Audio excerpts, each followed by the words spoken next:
Terima kasih Tuan Yang di-Pertua.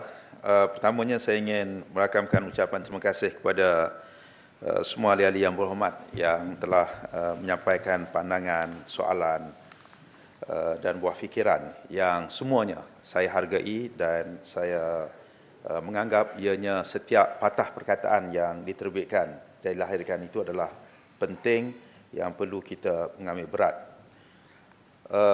Terdapat 11 ahli-ahli yang berhormat telah bangkit bertanya tadi. Saya mungkin secara lebih berkesan sekiranya saya tidak menjawab satu-satu berdasarkan kepada setiap soalan yang ditimbulkan, tetapi saya membahagikannya kepada bidang-bidang, kerana ada beberapa ahli yang berhormat, 2-3 ahli yang berhormat bertanya atas tajuk yang sama. Dan saya kirakan antara bidang-bidang yang disebutkan, yang pertama sekali ialah tentang penyiaran.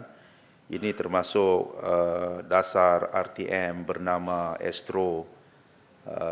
Radio Kelantan ditanya dia dah tak ada, saya rasa tak payah jawab kot. Oh, tapi Sepang ada. Ada bertanya tadi. Pada dasarnya saya bersetuju dengan pandangan yang telah dikemukakan oleh YB Tenom. Mana Tenom? Tenom pun tak ada yang mana. Ya, sebentar tadi, iaitu tentang perlunya satu sistem pemberitaan yang lebih baik, dan perkara ini telah kita ambil kira dengan serius, di mana perlu kita wujudkan suatu saluran berita yang lebih kemas daripada apa yang ada sekarang. Sekarang ini kita ada bernama TV. Yang bernama TV pada asalnya adalah merupakan stesen televisyen swasta yang gunanya atas sebab-sebab yang tertentu dia tidak dapat beroperasi dengan baik. Maka ia diambil kembali oleh kementerian melalui bernama untuk mengendalikannya.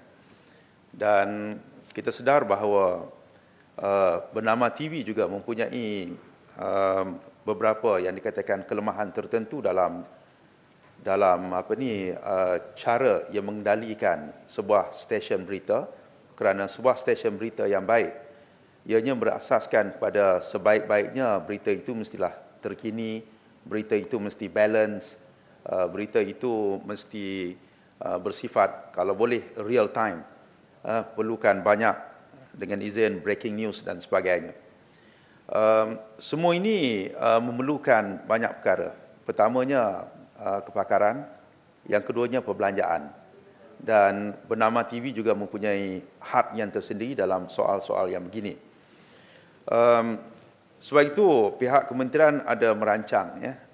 Antara perkara yang merancangkan ialah untuk mempunyai dalam masa roadmap ataupun sasaran kita dalam masa 2 tahun lagi, kita perlu mengadakan 2 saluran berita. Satu berbahasa Malaysia dan satu lagi berbahasa Inggeris. Berasaskan pada konsep-konsep yang disebutkan tadi. Jadi sebab itu misalnya kalau dikatakan kenapa bernama TV itu agak merudum, kerana konsep pelbagai bahasa yang ada sekarang ini dianggap tidak praktikal. Waktu orang sedang seronok menonton televisyen, tiba-tiba dia berubah kepada siaran bahasa Tamil misalnya, orang Melayu akan berhenti. Kalau tengah tengok Tamil, sekejap lagi dalam bahasa Cina, orang Tamil pun akan berhenti. Sedangkan satu saluran berita yang baik itu mesti ada flow-nya. Misalnya ada tanah runtuh, orang nak tengok berjam-jam lamanya, tiba-tiba terhenti kerana bahasa yang lain. Dan tidak ada satu saluran berita dalam dunia pun yang mempunyai pelbagai bahasa. Tidak ada. CNN, Al Jazeera dan sebagainya. Kalau Inggeris, Melayu. Mungkin pada waktu itu kerajaan menganggap bahawa pelbagai bahasa itu mencerminkan keadaan di Malaysia, tetapi dari segi praktikalnya, ianya tidak praktikal dan tak boleh diterima pakai, ianya memerlukan satu perubahan baru. Dan perkara ini kami terpaksa menerangkan. Ada pihak yang tentu marah. Dia katakan kita melupakan bahasa-bahasa yang tertentu, sedangkan mereka sendiri tidak menonton siaran yang berkenaan. Jadi perkara ini berikan kita sedikit masa untuk menyusun kembali saluran berita dan sebagainya. Dan sebagai langkahnya, sebagaimana yang disebutkan oleh Spang, tentang berita-berita yang lebih balance dan liberal, sebenarnya kita sedang menuju ke arah itu. Kita rasa model yang digunakan, model Maldives, Venezuela, Kazakhstan dan sebagainya, boleh kita timbangkan model itu bahawa diberikan kebebasan, pembangkang ada satu stesen, parti ini ada stesen dan sebagainya. Tetapi kita akan melihat apakah ini model yang terbaik. Negara yang lebih maju, misalnya di Australia, di Amerika, di UK dan sebagainya, tidak ada model begini. Dia ada beberapa stesen televisyen, sama ada yang dikatakan lebih hampir pada kerajaan, BBC. Kita mengkaji model ini, saya katakan begitu. Tapi bagi masa sekarang, kita telah melihat satu proses yang lebih liberal. Misalnya, saya katakan bahawa dalam kesempatan saya berada di kementerian ini, satu perkara yang pertama yang kita lihat ialah misalnya liputan parlimen ini sendiri.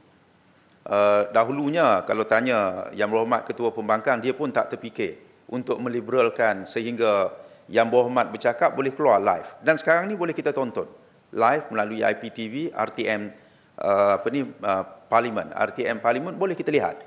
Artinya tidak ada batasan untuk dikatakan pembangkang akan disekat, diedit dan sebagainya. Itu adalah merupakan suatu journey, satu perjalanan yang kita lalui untuk melihat suatu sistem yang lebih liberal, terbuka dan sebagainya.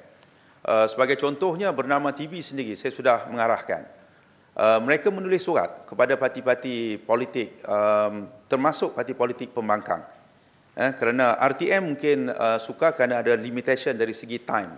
Masa dia agak terbatas kerana dia bukannya stesen saluran berita khusus. Di situ ada drama, ada dokumentari, ada berita dan sebagainya. Tetapi saya telah meminta supaya Bernama TV misalnya buat masa sekarang ini menulis surat. Dia pernah, saya ingatkan saya pada pemilihan kembali CEC DAP baru-baru ini, tulis surat untuk membenarkan mereka membuat liputan.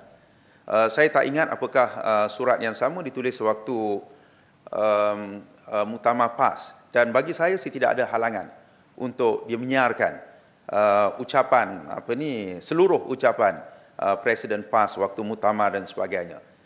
Itu cumanya sama ada parti yang berkenaan membenarkan atau tidak, itu soal yang berbeza sama sekali. Dan ada kalanya ada parti yang menghalau, tak senang sekiranya stesen-stesen ini datang untuk membuat liputan dan sebagainya. Dalam soal ini, kita akan menuju ke arah itu. Jadi, buat masa sekarang, kita rasakan kalau model Maldives yang baik, apakah kita nak jadi macam Maldives? Nak jadi Venezuela? Venezuela bukan negara yang dianggap terlalu maju untuk kita contohi dalam kesannya kepada keseluruhan kehidupan masyarakat, ekonomi, pembangunannya. Tidak ada sesuatu yang kita rasakan perlu kita terlalu menjadikan dia sebagai contoh, sebagai model negara yang baik, hanya kerana stesen televisyennya ada pembangkang dan sebagainya.